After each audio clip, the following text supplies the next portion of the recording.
দীর্ঘ ২৪ বছরের অপেক্ষা, প্রজন্ম বদলেছে, কিংবদন্তিরা অবসর নিয়েছেন, নতুন তারকারা এসেছেন, কিন্তু ব্রাজিলের ফুটবল প্রেমীদের একটি স্বপ্ন এখনো অপূর্ণই রয়ে গেছে। সেই স্বপ্নকে বাস্তবে রূপ দিতে এবার যুক্তরাষ্ট্রের পথে যাত্রা শুরু করেছে কার্লো আনচেলত্তির দল। আর সেই যাত্রার শুরুতেই দেখা গেল এক ব্যতিক্রমী দৃশ্য, যা ইতিমধ্যেই সামাজিক যোগাযোগ মাধ্যমে ব্যাপক আলোচনা জন্ম দিয়েছে। পানি দিয়ে নেইমারদের প্লেনকে গোসল করিয়ে করানো হলো পবিত্র। হেক্সা এবার আসবে তো? বিশ্বকাপের উদ্দেশ্যে উড়াল দেওয়ার আগে ব্রাজিল দলকে বহনকারী বিমানটিকে পানি দিয়ে ধুয়ে বিশেষভাবে বিদায় জানানো হয়েছে। রিও ডি জেনেরোর বিমানবন্দর থেকে যাত্রা শুরুর আগে বিমানটির উপর বিশাল জলধারা ছিটিয়ে সম্পন্ন করা হয় একটি প্রতীকী আনুষ্ঠানিকতা।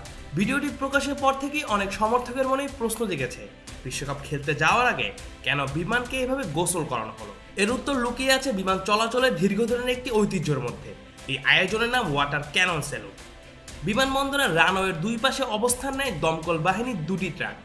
এরপর তাদের শক্তিশালী জলকামান থেকে পানি ছিটিয়ে দেওয়া হয়। সেই পানির ছাউনির নিচ দিয়ে বিমানটি অতিক্রম করে। বিমান চলাচলের জগতে এটি অত্যন্ত সম্মানজনক একটি রীতি, যা সাধারণত নতুন রুট চালু হওয়া, উদ্বোধনী ফ্লাইট কিংবা বিশেষ গুরুত্ব বহনকারী কোনো যাত্রাকে স্মরণীয় করে রাখতে ব্যবহার করা হয়। 5+ স্টার রেটিং প্রাপ্ত দেশের সর্বোচ্চ বিদ্যুৎ সাশ্রয়ী ও eco friendly Walton AC. Walton air conditioner, smart comfort এখন নেক্সট লেভেলে।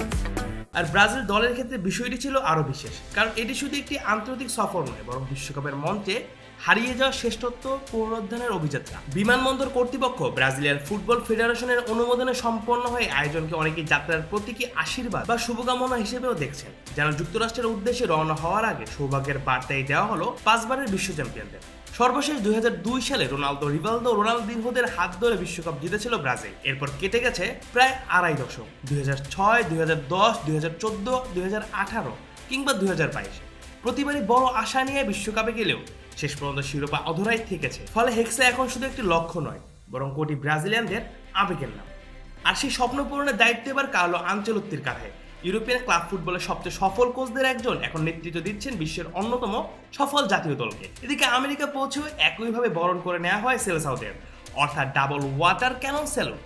অধরা হেক্সা পেতে ঠিক এতটাই মরিয়া ব্রাজিলিয়ানরা। এবারে বিশ্বকাপে গ্রুপ সিতে খেলবে ব্রাজিল, তাদের প্রতিপক্ষ মরক্কো, হাইতি ও স্কটল্যান্ড। কাগজে কলমে ব্রাজিল এগিয়ে থাকলেও বিশ্বকাপের মঞ্চে কোনো প্রতিপক্ষকেই হালকাভাবে নেওয়ার সুযোগ নেই। তবে বিশ্বকাপ যাত্রার শুরুতেই বিমানকে ওয়াটার ক্যানন স্যালুট দেওয়ার এই প্রতীকী আয়োজন যেন একটি বার্তাই বহন করছে। ব্রাজিল এবার শুধু অংশ নিতে নয়, বরং 2 যুগের অপেক্ষার অবসান ঘটিয়ে বহুল কাঙ্ক্ষিত হেক্সা জিততেই যুক্তরাষ্ট্রের পথে পা বাড়িয়েছে। Mujahidul Islam Zahid, on field.